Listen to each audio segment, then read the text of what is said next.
Cognitive interfaces. Chapter 5. Cognitive interfaces.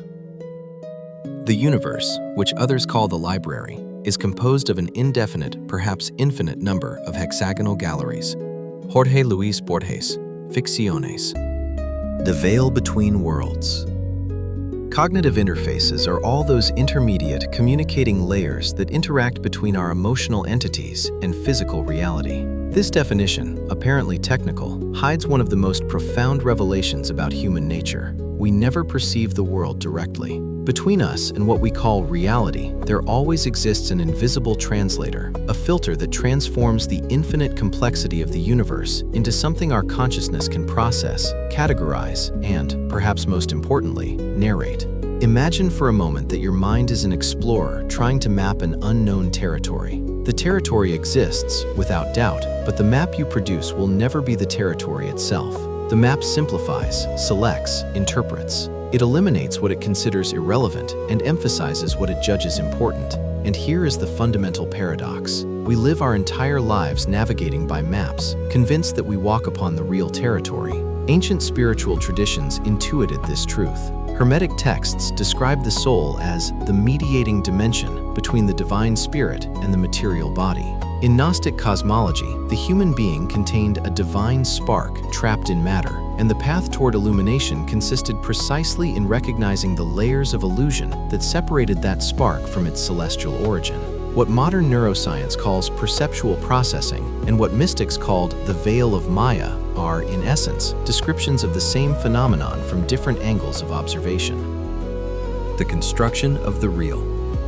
Cognitive psychology has demonstrated that perception is not a passive process of recording, but an active construction. The brain does not copy external reality like a photographic camera. Rather, it generates predictive models of the world based on previous experiences, cultural expectations, and biological needs. Hermann von Helmholtz called this process unconscious inferences. Without realizing it, we are constantly interpreting, completing, and modifying the sensory information we receive. This revelation has vertiginous implications. It means that two people looking at exactly the same object can be experiencing genuinely different realities. Their cognitive interfaces, formed by years of conditioning, inherited beliefs, and unique experiences, process the same information in different ways. It is not simply a matter of different opinions about a shared reality. It is a matter of subjective realities constructed by unique mental architectures. The invisible filters. The Gestalt psychologists discovered that perception is organized according to innate principles that group stimuli into coherent patterns. We see wholes before parts. We perceive figures against backgrounds. We complete incomplete forms. These principles are first-level cognitive interfaces, automatic filters that structure sensory chaos before it reaches our consciousness. But deeper layers exist. The beliefs we absorb from our family, our culture, and our early experiences function as second-level filters. A child who grows up hearing that the world is dangerous will develop cognitive interfaces that emphasize threats and minimize opportunities. Another who learns that there is always abundance will construct filters that highlight possibilities where the first sees obstacles. Both are processing the same external universe through radically different interfaces. Contemporary neuroscience has discovered that the brain operates primarily through predictive coding. Before sensory stimuli arrive, it is already generating expectations about what it will find. Real perception is, to a large extent, the comparison between what was predicted and what was received. Only prediction errors, that which differs from our expectations, capture our conscious attention. This means that most of what we believe we perceive is actually a projection of our confirmed expectations. Fictions that build worlds.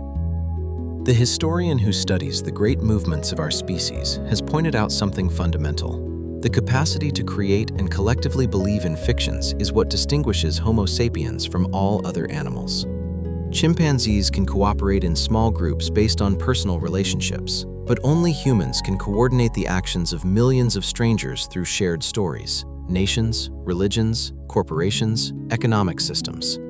These fictions are not lies or illusions in the pejorative sense. They are collective cognitive interfaces, layers of shared meaning that mediate between individual minds and social action. Money is an excellent example. A bill has no intrinsic value. It is paper with ink. But because millions of people share the fiction of its value, that paper can be exchanged for food, shelter, or services. The fiction of money is a cognitive interface that enables economic coordination on a global scale. The same occurs with nations. The borders that appear on maps do not exist in physical nature. They are imaginary lines that only become real because enough people believe in them and act accordingly. The nation is a cognitive interface that organizes collective identity, defines belongings, and structures loyalties. As an interface, it is neither true nor false in an absolute sense. It is functional or dysfunctional according to the results it produces. The labyrinth of narratives. Literature has explored these ideas with a depth that sometimes surpasses science. In The Garden of Forking Paths, we find a novel within a story that is simultaneously a labyrinth. Each narrative choice creates a different reality, and all possible realities coexist.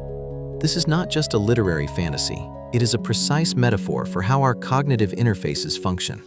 Each decision we make, each interpretation we make, bifurcates our experience in a particular direction. But the other possibilities don't disappear. They remain latent in the realm of the not chosen, the not perceived, the not narrated. The Library of Babel, that universe of hexagonal galleries containing all possible books, is another metaphor for the human mind. A space where all interpretations exist simultaneously, and our consciousness is the librarian who chooses which volume to read at each moment. The idea that time is not linear but branched, a growing, dizzying web of divergent, convergent, and parallel times, anticipates what quantum physics would suggest decades later about the nature of reality. But beyond physics, it captures something essential about human experience. We live in a multiverse of interpretations, and our cognitive interface is what collapses the infinite possibilities into a singular experience. The soul as interface. Spiritual traditions developed detailed maps of cognitive interfaces long before psychology existed as a discipline. In Hermetic cosmology, the human being is composed of three levels: body, soul, and spirit. The body is our material vehicle, subject to the physical laws of change and decomposition. The spirit is our divine essence, the spark of the infinite that temporarily inhabits finitude. And the soul is precisely the interface between both, the mediating layer that translates the spiritual to the material, and vice versa. This understanding of the soul as the place of imagination was articulated by philosophers like Henry Corbin. The soul is not simply an ethereal substance, but a mundus imaginalis, an intermediate world where the invisible becomes visible and the abstract concretizes into images. Dreams, visions, deep intuitions, artistic creativity, all these phenomena occur in the space of the soul, that cognitive interface that connects our ordinary consciousness with broader dimensions of reality. The journey of descent and ascent. The Gnostic text described the journey of the soul as a descent through 7 planetary spheres, where at each level it acquired additional layers of conditioning, passions, desires, ambitions, fears. Upon reaching the material world, the soul had forgotten its divine origin, wrapped in multiple interfaces that separated it from its essential nature. Gnosis, liberating knowledge, consisted in recognizing these layers for what they are: temporary additions, not true identity. This ancient myth describes with poetic precision what modern psychology calls conditioning. We are born with certain biological predispositions, first-level interfaces, but upon them are deposited layers of family, cultural, and experiential programming. Each layer adds filters to our perception. By the time we reach adulthood, we are seeing the world through so many accumulated interfaces that we have forgotten there is something beyond them. The way back, the ascent through the spheres, implies disidentifying from these layers one by one. Not destroying them, they are necessary to function in the world, but recognizing them as tools instead of confusing them with our identity. The mystic who ascends does not abandon their cognitive interfaces. They learn to use them consciously instead of being used by them unconsciously. Maps of consciousness. Esoteric traditions develop sophisticated diagrams to represent the interfaces between the human and the divine. The most elaborate of these maps is the Tree of Life, a scheme of 10 interconnected spheres that simultaneously represents the structure of the cosmos, macrocosm, and the structure of the human being, microcosm. Each sphere is a level of consciousness, a cognitive interface that processes reality in a particular way. At the base of the tree is Malkuth, the kingdom, the sphere of ordinary material experience. It is the densest interface, where consciousness is completely identified with the physical body and the world of the senses. At the top is Kether, the crown, the most subtle interface, where individual consciousness dissolves into primordial unity. Between both extremes unfold 8 additional spheres, each representing a specific mode of processing and experiencing reality. What is fascinating about this map is that it does not present a simple hierarchy of better and worse. Each sphere has its function. Each interface is necessary. The problem is not having cognitive interfaces, but being trapped in only one of them, believing it is the only reality. The spiritual work, according to this tradition, consists in developing fluidity, the capacity to move consciously between different levels of perception according to what each situation requires. Correspondences and resonances.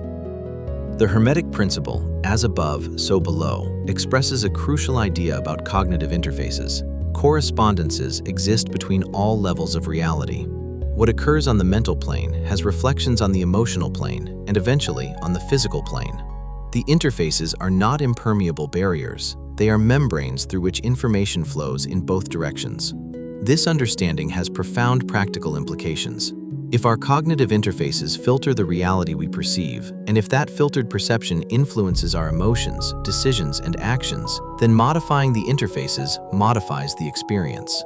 It is not about changing external, objective reality, but about transforming the way that reality is processed, interpreted, and experienced. And given that our subjective experience is the only thing we really live, this transformation amounts to changing our world.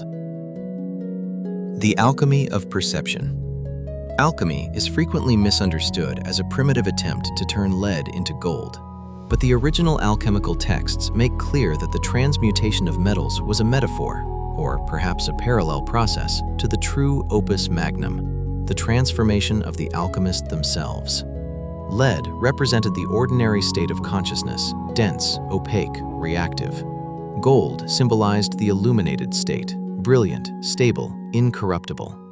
The psychologist Carl Jung dedicated years to the study of alchemical texts and discovered in them a detailed map of the individuation process, the integration of the conscious and unconscious aspects of the psyche into a coherent totality. The alchemical phases, nigredo, darkening, albedo, whitening, rubedo, reddening, described psychological stages, the confrontation with the shadow, the purification of projections, and the final integration of opposites. From the perspective of cognitive interfaces, alchemy is the art of transforming the filters through which we perceive. The lead of our fears, resentments, and inherited limitations can be transmuted into the gold of clarity, compassion, and inner freedom. We don't change external reality, we refine the instrument that processes it. And since the instrument and the experience are inseparable, to refine perception is to refine life itself. The inner laboratory.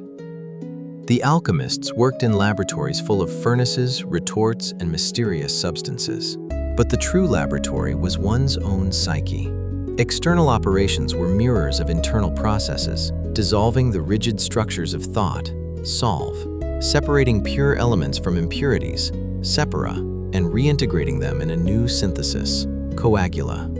The tradition emphasized that the alchemist had to purify themselves before attempting to purify the metals. This was not superstition, it was practical understanding that our cognitive interfaces condition our results. An experimenter full of greed seeking material wealth would never find the philosopher's stone because their interfaces were configured to see only the densest level of reality. The purification of the alchemist was the recalibration of their perceptual filters. The invisible architect. The subconscious mind is the most powerful and least understood cognitive interface. While our ordinary consciousness processes approximately 40 bits of information per second, the subconscious processes millions. It manages bodily functions, stores memories, executes automatic habits, and, most relevant to our discussion, filters the immense majority of stimuli before they reach consciousness. Researchers of mental power have noted that the subconscious does not distinguish between real and imagined experiences. When we vividly visualize a scenario, the subconscious processes it as if it were occurring. This characteristic, which might seem like a limitation, is actually a door toward the deliberate transformation of our cognitive interfaces. If the subconscious accepts repeated images as reality, then conscious visualization becomes a reprogramming tool. It is not about magical thinking or denying material reality. It is about recognizing that our cognitive interfaces are plastic, modifiable, and that consistent repetition of new patterns can literally reconstruct the filters through which we process the world. The invisible architect.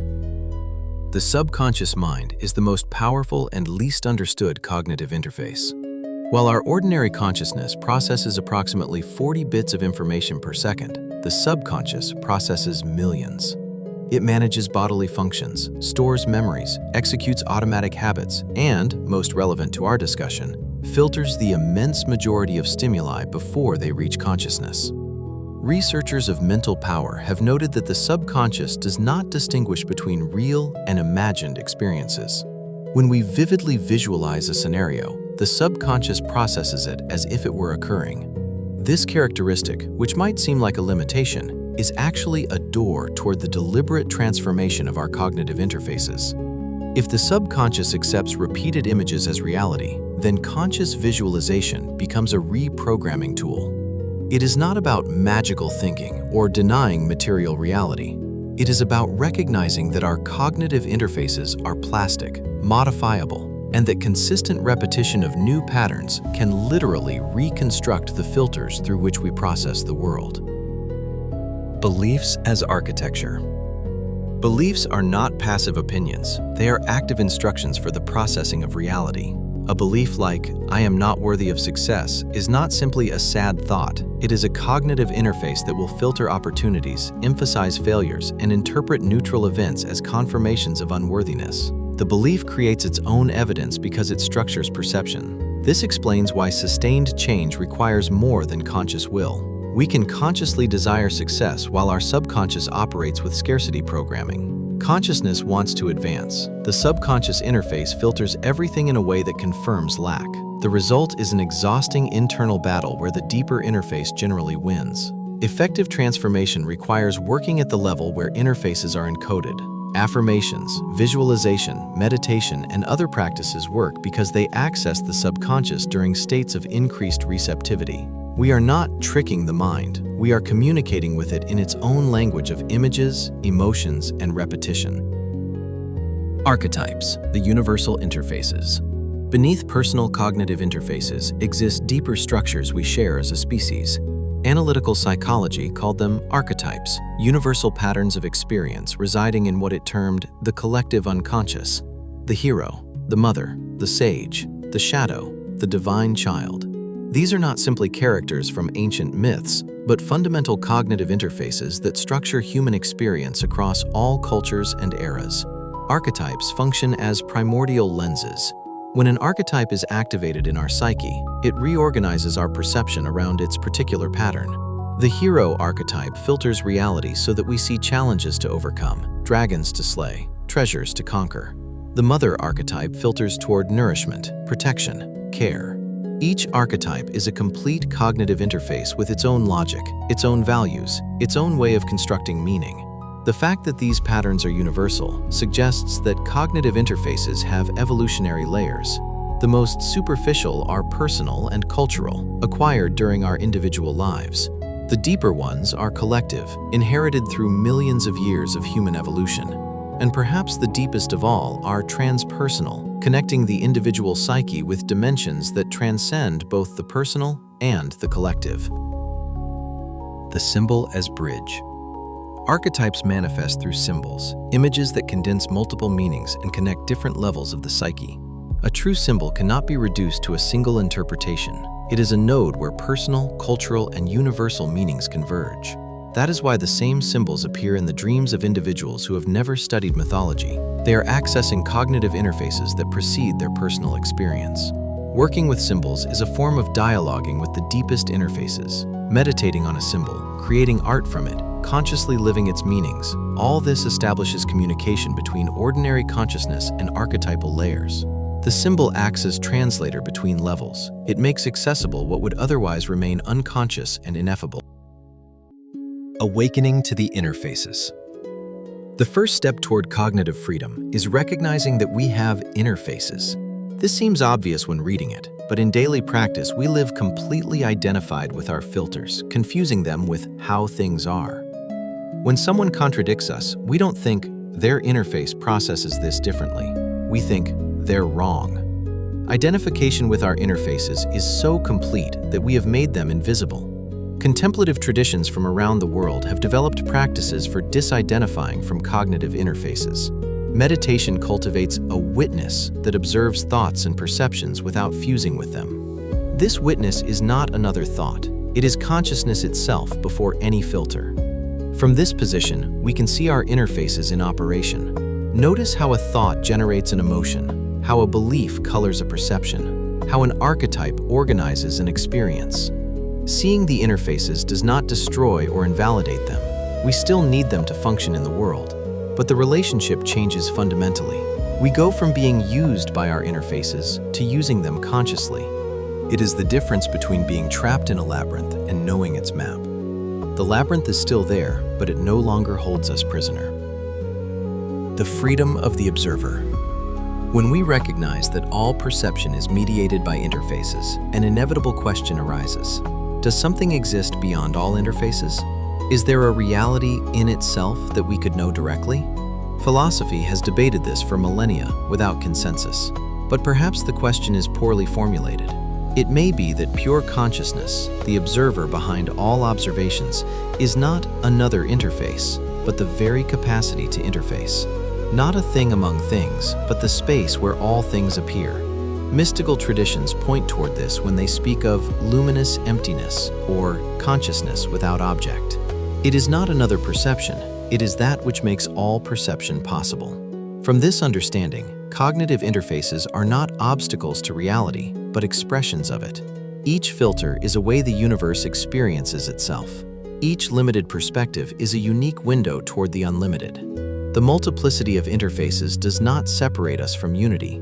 It is how unity unfolds into diversity while remaining one.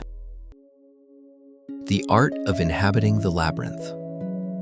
We have traveled a long way from the initial definition of cognitive interfaces. We began with neuroscience and ended in mysticism. We explored perceptual filters and universal archetypes. We visited alchemical laboratories and infinite libraries. At each station, we found the same truth expressed in different languages. Between us and reality exist mediating layers that construct our experience. This understanding can generate two opposite responses. One is despair. If everything is filtered, what sense does it make to seek truth? The other is liberation. If interfaces are modifiable, then our experience can be transformed. The same truth that could trap us in nihilistic relativism can free us toward infinite possibility. Everything depends on what interface we use to process it. The meaning of life, an Argentine writer suggested, is not in finding a straight thread, but in learning to inhabit the labyrinth. Cognitive interfaces are our personal and collective labyrinth. We cannot escape them because they are the very conditions of our experience. But we can know them, work with them, refine them, and eventually discover the consciousness that inhabits them without being limited by any. The emotional entities that we are, those sparks of consciousness wrapped in layers of biological, psychological, cultural, and archetypal filters, never touch physical reality directly. But in the encounter between our interfaces and the world, something emerges that did not exist before: experience, meaning, history, love. The mediating layers do not separate us from life. They are the way life knows itself through us. And perhaps this is the most mysterious thing of all, that the universe has developed creatures with cognitive interfaces so sophisticated that they can turn upon themselves and ask what they are. That consciousness can contemplate its own filters is already a miracle. That it can consciously transform them is the basis of all inner evolution. that it can recognize what remains immutable behind all of them is the final destination of the journey. Between what we are and what we perceive we are, between the world and our experience of the world, the cognitive interfaces dance. Learning their dance is the work of a lifetime. Teaching them to dance to the rhythm of our deepest intention is the art of transformation.